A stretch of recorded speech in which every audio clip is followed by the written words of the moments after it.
empresa terceirizada e quem gerencia o condomínio, que toma as decisões, também é terceirizado. Que pode ser um profissional liberal ou empresa. Tem empresas que prestam, empresas que são administradoras, que são síndicos profissionais, né? Empresa. O síndico profissional pode ser uma empresa ou uma pessoa física, ele pode ser um CNPJ ou um CPF. Então, tem esse terceiro nível aqui. Sendo que a classificação chinesa só leva em conta essas três. Então, eu tinha que fazer uma verificação se esses 4 níveis são realmente válidos e são identificáveis pelo mercado. Então, o que a gente verificou na prática? Que a gente só tem esses 3 tipos. Porque esse tipo que ele chama aqui de gestão, de cogestão, efetivamente não é encarada pelo mercado como cogestão. Ou seja, existe na teoria, mas na prática não se verifica isso. Então, o mercado ele só identifica esses 3 tipos de gestão, que é a gestão indireta, autogestão e o síndico profissional, que seria o maior nível de profissionalização do mercado. Então, o primeiro item já sabe quais são os tipos de gestão que os condomínios podem ter. A segunda pergunta, essa sim, quais são os tipos de condomínio e quais são os nichos de mercado e suas características. Olha, já sei como é que eu posso atuar, agora como é que eu vou conhecer meus clientes? Quem são meus clientes? Quais são os tipos de clientes que eu posso atuar?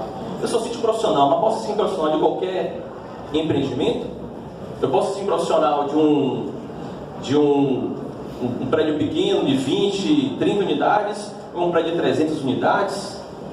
Qual é o meu foco? Quanto tempo vai me tomar cada um deles? Você percebe que, na prática, a gente vê isso bem separado. Quais são esses tipos de condomínio? Opa, vamos voltar aqui. Então, esses tipos de condomínios é uma classificação proposta por Ip Chang-hun, que são chineses, que se aplica também no mercado nacional. Ou seja, a gente tem os condomínios residenciais, comerciais e mistos, e aí dentro deles eu tenho condomínios com alta densidade habitacional, muitas unidades, condomínios com poucas unidades. Tem uma taxa média de administração, essa taxa média é medida em reais por metro quadrado do empreendimento, ou então dólares por metro quadrado do empreendimento, dependendo de aonde você estiver fazendo esse mapeamento da gestão. Por exemplo, empreendimentos internacionais vêm para cá e vão contratar uma administração, uma gestão. Ele vai medir por dólar por metro quadrado. E o desenvolvimento habitacional são condomínio de baixo padrão, médio padrão, condomínio clube, a idade da construção, que vai dizer o quanto de manutenção tem que exercer nele, e a porcentagem do solo sobre a área total. Esse último item aqui é que vai me dizer se o condomínio é rico ou pobre. Porque o que acontece? Os condomínios mais ricos são aqueles condomínios que têm uma área enorme, tem um jardim enorme, tem uma mata enorme, mas só parte dele que é povoado. Parte dele que é povoado. Mas a maior parte dos condomínios, você tem um terreno e quase 100% do terreno ele é ocupado por construção. Então eu tenho que a porcentagem da área comum sobre a área total, se for abaixo de 20%, então significa que o condomínio é pobre. Se a área comum sobre a área total for acima de 30%, é um condomínio que tem muita área livre. Ou seja, eles compraram um terreno enorme para eles desfrutarem do terreno e só vão morar numa pequena parte. Então a interpretação desses dados é interessante. Quando eu fui entender como é que isso funciona no mercado local, olha só o que eu encontrei. Encontrei isso aqui, ó. A classificação é um pouco reduzida. Por que essa classificação é importante, Celino? Porque a maior dificuldade, uma das 3 maiores dificuldades dos empreendedores, e aqui eu falo particularmente dos empreendedores que querem atuar dentro da área de condomínios, primeiro, como se posicionar no mercado. O que ele vai fazer? Que ideia ele vai ter, que é uma ideia exclusiva, ou uma ideia, ele quer ou fazer uma ideia exclusiva e lançar um produto inovador que ninguém tenha e se inserir nisso, ou ele quer fazer algo que já é feito, mas ele tem ou uma qualidade melhor ou um preço menor. Ele vai ter que se diferenciar de uma dessas 3 formas. E aí eu recomendo um livro muito bacana para quem tiver interesse, chamado A Estratégia do Oceano Azul. Não sei se vocês já ouviram falar assim, A Estratégia do Oceano Azul, de Sean e Colborne.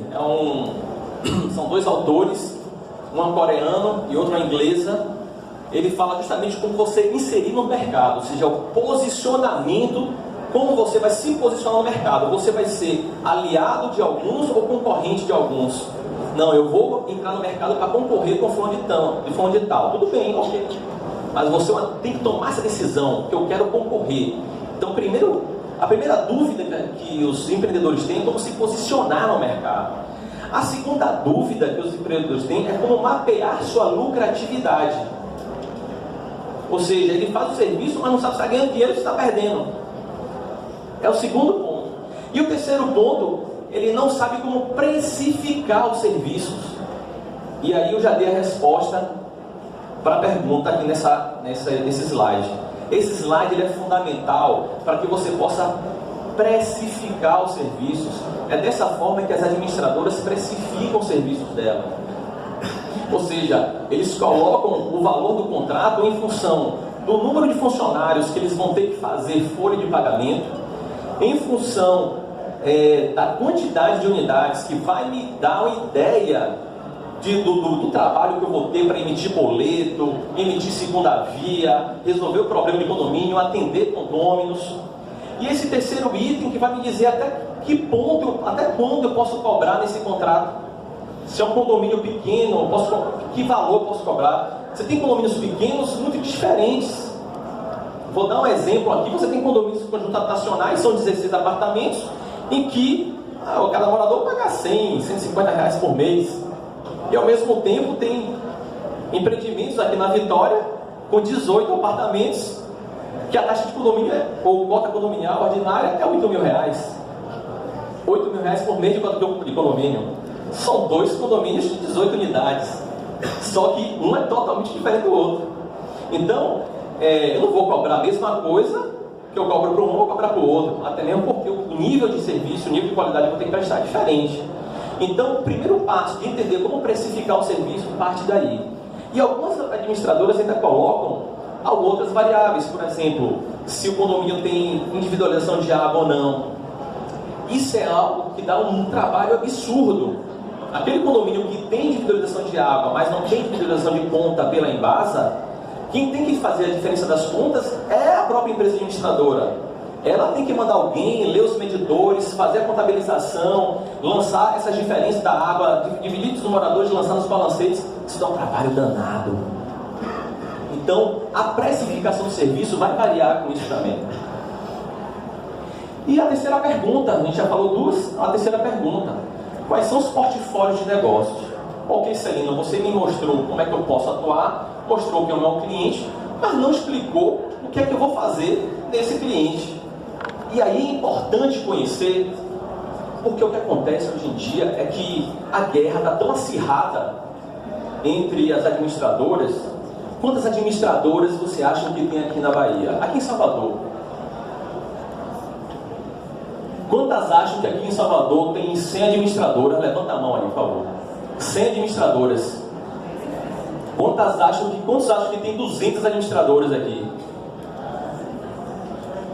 E quantas acham que tem 300 administradoras aqui? O pessoal não está participando, não. Espera aí, rapaz. Estou na dúvida, né? 100, 200 ou 300? Muito mais. Só aqui em Salvador nós temos 600 administradoras de condomínio. 600 administradoras de condomínio. Perdão, eu errei. 475. 635 é na Bahia inteira. 475 empresas administradoras, quase 500. Só aqui em Salvador. Só na cidade de Salvador. Porque tem a região metropolitana que não é Salvador. Então, é muita gente, é muita concorrência. Então, o que eu vou fazer? O que está acontecendo com essa concorrência? As administradoras estão entregando tudo para o condomínio e recebendo pouco, para poder concorrer com o vizinho. Então, é importante, se você está concorrendo com um cliente oferecendo mais serviço do que ele vai pagar, você tem que fazer que ele enxergue o valor daquele serviço.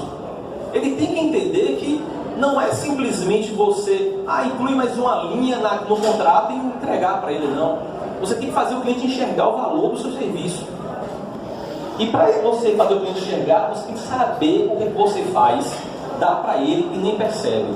Vamos dar um exemplo aqui, portfólio de serviços das administradoras. Então, quando a administradora vende gestão administrativa, o que é que ela fala? Ela fala tudo isso aqui.